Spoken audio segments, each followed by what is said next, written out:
नमस्कार साथियों, आज हम पढ़ेंगे वैदिक काल।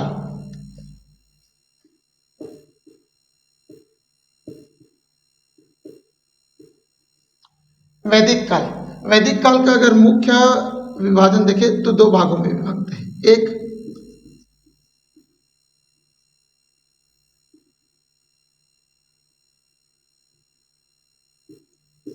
एक 1500 बीसी से 1000 बीसी और दूसरा 1000 से 600 बीसी। इस प्रकार वैदिक काल को दो कालक्रम में बांटा गया है। यहाँ पे हम देखते हैं इसको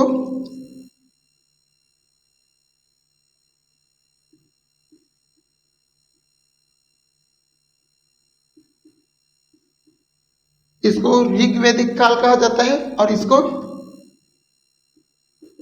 उत्तर वैदिक काल कहा जाता है। अब यहाँ पे यह महत्वपूर्ण है कि वैदिक काल पे हम क्या पढ़ते हैं। तो वैदिक काल यानी कि जब 1500 ईसा पूर्व आर्य भारत आए, आर्य भारत है और भारत में अपना शासन स्थापित किया, तो उनके जो सामाजिक व्यवस्था है,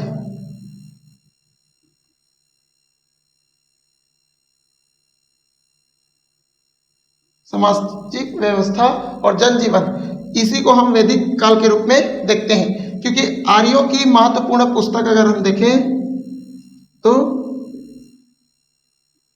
ऋग्वेद, यह आर्यों की प्रमुख धार्मिक ग्रंथ के रूप में माना जाता है।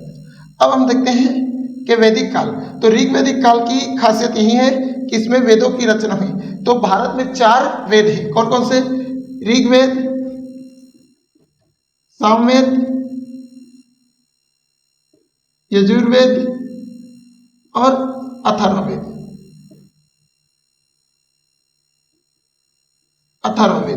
इस प्रकार भारत में 4 वेद हैं। ऋग्वेद सबसे प्राचीन वेद है, सामवेद में गायन का वर्णन है, यजुर्वेद और अथर्ववेद में मेडिसिन और ब्लैक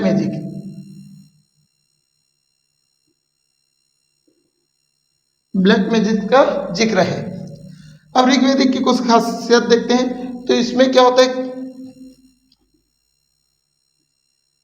ग्राम का वर्णन आता है, गायों की महत्व।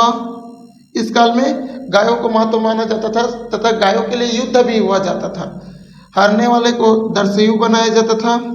उत्तर वैदिक काल में पहली बार हम वर्ण व्यवस्था देखते हैं और वर्ण व्यवस्था हम देखते हैं कि ऋग्वेद में एक नया सूक्तक जोड़ा गया 10वां मंडल में।